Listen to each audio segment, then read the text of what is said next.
You're watching The Verdict with Judge Hatchett. James O'Neal is suing his son, James O'Neal Jr., in the amount of $5,000. Mr. O'Neal claims his son used the money he gave him to pay for college on a car instead. Mr. O'Neal, you are in the court with your son, James. Yes, ma'am. You said you gave him $5,000 to go to college. Instead, he spent the $5,000 on a car. It all started when my wife passed. My wife passed when he was young. He was 1 year old and she died of breast cancer, and that really took a toll on him as well as myself. And and in the process of that happening, I slipped and I started drinking. Okay, and by the time he was 8, he had got taken to foster care because I was late picking him up from school or school activities, and then one time I forgot to pick him up at all. And the teacher brought him home, and when she came to the door, she smelled the alcohol on my breath. And she asked me, was everything okay? And I explained to her what happened. But she still, by law, she still had to report to the Child Protective Services, and they came in and they removed him from the home. Whew, mercy. So yeah, that was kind of tough for me. So I went to rehab, and I thought I could take it. I said, okay, well, no, I said, I don't really need rehab. I'm going to go ahead and just figure this out on my own. So a couple of years went by. I got him back. And then at the age of 11 is when it really got bad. I started relapsing again. And then they took him away from me. And he was how old, 11 at the time? Yes, ma'am.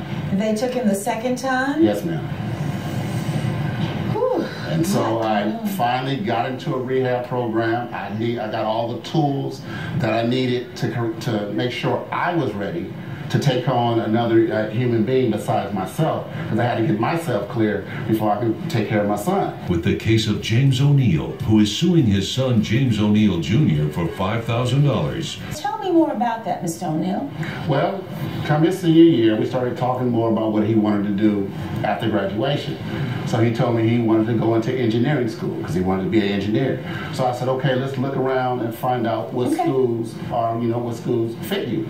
So we looked around, we found a school at which he got a partial scholarship, which the family portion was $5,000. So that's where the $5,000 comes in. Yes, ma'am. Okay, and what did you say to your son when you gave him the $5,000? When I gave him this $5,000, I said, you don't know how many hours I had to put in down at the DMV, because that's where I work, to get this $5,000. I had to put in extra hours, but this is what you want. You're my son.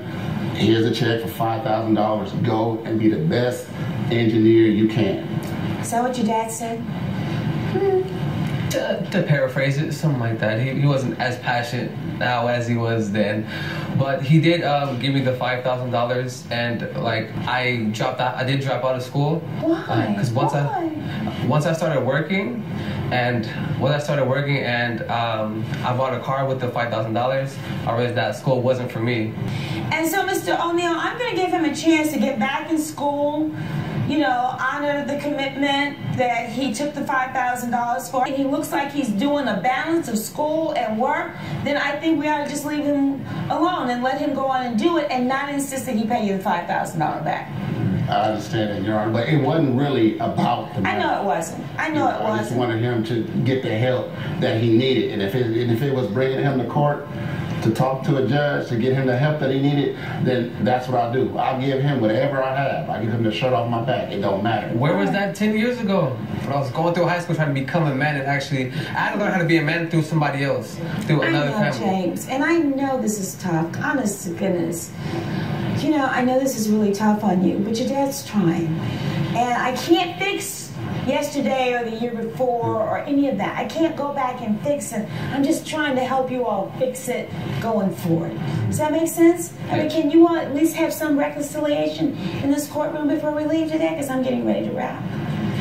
Yeah, we're good. Shake hands, yes.